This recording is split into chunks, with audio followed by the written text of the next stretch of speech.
Hi guys, നമ്മുടെ വീട്ടിൽ നിന്ന് അമ്മായി മാമൻ അവരൊക്കെ വരികയാണ്. സോ അവർ വരുന്നതിൻ്റേതായ പരിപാടികളാണ് നിങ്ങൾ കാണുന്നത്. ഇതൊന്നല്ല കേട്ടോ, ഇതെൻ്റെ അമ്മ എന്തോ കാണിക്കുന്നതാണ്. അപ്പോൾ നമുക്ക് കുറച്ച് തണ്ണിമത്തൻ പാലിലൊക്കെ ഇട്ടിട്ട് മുഹബത്ത് കാ സർബത്തൊക്കെ ഉണ്ടാക്കി സെറ്റ് ചെയ്യാം.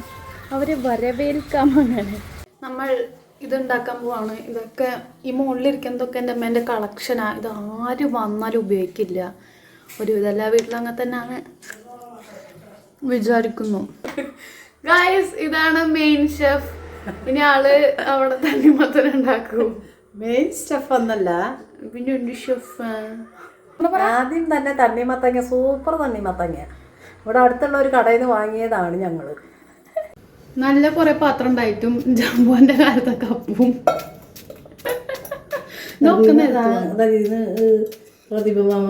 ക്ലാസ് എടുക്ക. അതിഥികൾക്ക് മാത്രമായിട്ട് മേലെ ഒരു കളക്ഷൻ ഉണ്ട്. പഞ്ചസാര പാനീയം ഇങ്ങനെ കുത്തി കുത്തി മതിയാ. മധുരം നോക്കിട്ട് വന്നിട്ടുണ്ട്. മതി. പാല് ഒഴിക്കണ്ടേ? പച്ചപ്പാല. ആ, അതിന് അവള് കൂട്ടു, അവള് കഴിക്കില്ല. എന്നാ കഴിക്കുന്നവർക്ക് പാലൊഴിച്ചു കൊടുക്കാം. പാലൊഴിക്കേ ഇപ്പൊ കൊടുക്കണ്ട, അപ്പൊ അവര് വരുമ്പോ പാലൊഴിച്ചാ മതി. ഇതാ ഞാൻ വ്ളോഗ് എടുക്കുന്നതിന്റെ എവിടേക്ക് നോക്കിട്ട് മതി കേട്ടോ. മേരാ അമ്മ ഇസ് ചോട്ട. സോ നമ്മൾ അച്ഛനും ഞാനും സഹായിക്കണം. ഇവിടെയാണ് പുഷ്പ PR ജോലി ചെയ്യുന്നത്.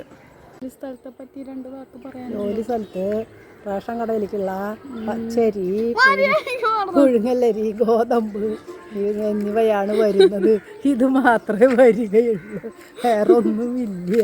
അത് ട്രെയിൻ മാർഗം വരും. ട്രെയിനിൽ വരും. ട്രെയിനിൽ വന്നിട്ട് ഗോഡൗണിലേക്ക് ഇറക്കും, ട്രാൻസ്പോർട്ട് ചെയ്യും. അങ്ങനെ ഞാൻ കയറിപ്പോവും. അവർ വരുന്നൊന്നും കാണാനില്ല. അവർ വരുമ്പോൾ നമുക്ക് പുറത്തേക്ക് വരാം. വന്നു ഗായ്സ്.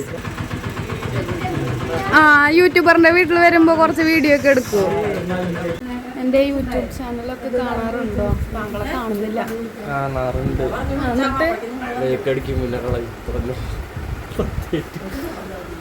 ആൾക്കാർ വന്ന ഗ്ലാസ് തപ്പാൻ പോയേക്കാണ്. ഇതാണ് നമ്മുടെ തണ്ണിമത്തൻ.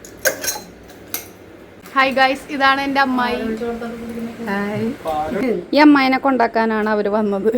കുറച്ച് ചിരിച്ചിട്ടിരിക്കും. എനിക്ക് വേണ്ടി സ്പെഷ്യൽ 2 അച്ചാറൊക്കെ കൊണ്ടുവന്നിട്ടുണ്ട്. ബൈ. ഇന്ന് ഞാൻ തട്ടിക്കൂട്ടിയ വ്ളോഗ് ഇത്രയേ ഉള്ളൂ. Okay, by.